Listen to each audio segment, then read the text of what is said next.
أعوذ بالله من الشيطان الرجيم. بسم الله الرحمن الرحيم.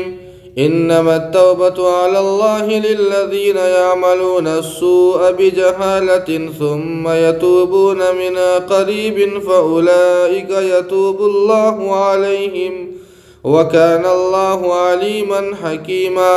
وليست التوبة للذين يعملون السيئات حتى إذا حضر أحدهم الموت قال إني تبت الآن ولا الذين يموتون وهم كفار أولئك أعتدنا لهم عذابا أليما.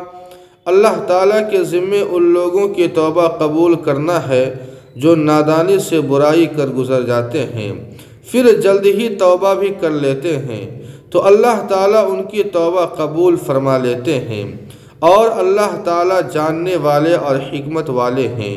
ان لوگوں کی توبہ مقبول نہیں جو برائیاں کرتے جاتے ہیں یہاں تک کہ جب موت ان میں سے کسی کے سامنے آ کھڑی ہوتی ہے تو کہتے ہیں کہ میں اب توبہ کرتا ہوں، اور ان لوگوں کی توبہ بھی قبول نہیں ہوگی جن کی موت کفر کی حالت میں ہوگی.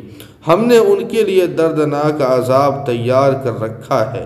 ناظرین کرام، اس آیت کریمہ میں اللہ تعالیٰ یہ فرماتے ہیں کہ جو شخص اللہ پر ایمان رکھتا ہے اور وہ گناہ کا ارتکاب کرتا ہے اور نادانی میں وہ گناہ کا ارتکاب کرتا ہے تو اس سے بڑھ کر اور کیا نادانی اور بیوقوفی ہو سکتی ہے کہ ایک شخص جس کو معلوم ہے کہ زہر کھانے سے انسان ہلاک ہو جاتا ہے پھر بھی وہ غلبہ نفس میں زہر کھا جائے. بالکل اسی طرح انسان جب توبہ کرتا ہے تو اللہ سارے گناہوں کو معاف فرما دیتے ہیں، حتیٰ کہ اگر کوئی کفر اور شرک سے بھی توبہ کرے تو اللہ معاف فرما دیتے ہیں.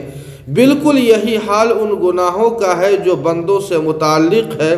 وہ صرف حق ادا کرنے یا صاحب حق کے معاف کرنے سے ہی وہ حقوق معاف ہو سکتے ہیں، ورنہ معاف نہیں ہوں گے. اللہ تعالیٰ نے انسان کو قوت اختیار عطا فرمائی ہے. انسان اپنے اختیار سے گناہ کر کے اللہ کی ناراضگی کا مستحق بھی بن سکتا ہے، اور انسان اپنے اختیار سے اللہ کو خوش کرنے والے اعمال بھی کر سکتا ہے. انسان گناہوں کا پتلا ہے، وہ کوئی فرشتہ نہیں ہے. لیکن کمال یہ ہے کہ انسان سے جب گناہ ہو جائے تو وہ اللہ کے حضور آ کر وہ اللہ سے توبہ کر لے. جب انسان سے کوئی گناہ سرزد ہو جائے تو اللہ تعالیٰ نے اس گناہ سے توبہ کے لیے دروازے کو کھلا رکھا ہے. اللہ کے حضور میں آ کر وہ شرمندہ ہو، وہ نادم ہو اور اللہ سے اپنے گناہوں کی معافی اگر مانگ لیتا ہے تو اللہ تعالیٰ اس کی توبہ کو قبول فرما لیتے ہیں. لیکن صرف زبان سے توبہ کے لفظ کو کہہ دینا یہ کافی نہیں ہے، بلکہ اس گناہ کو چھوڑنا اور آئندہ اس بات کا عزم مصمم کرنا کہ ہم آئندہ یہ گناہ نہیں کریں گے، اور جو گناہ ہو چکا ہے اس سے ہم توبہ کرتے ہیں، تب اللہ تعالیٰ اس کی توبہ قبول فرمائیں گے. اگلی آیت کے اندر اللہ فرماتے ہیں کہ جب انسان کے سامنے موت آ کھڑی ہو جائے اور غرغرے کی حالت پیدا ہو جائے، اس موقع پر اگر کوئی شخص توبہ کرتا ہے تو اللہ تعالیٰ ایسی حالت کی توبہ قبول نہیں فرماتے ہیں، جیسا کہ احادیث شریفہ کے اندر وارد ہوا ہے. اور حالت کفر میں مرنے سے مراد یہ ہے کہ جو بالکل موت کے قریب ہو جائے اس کافر کا عین موت کے وقت توبہ کرنا معتبر نہیں ہے.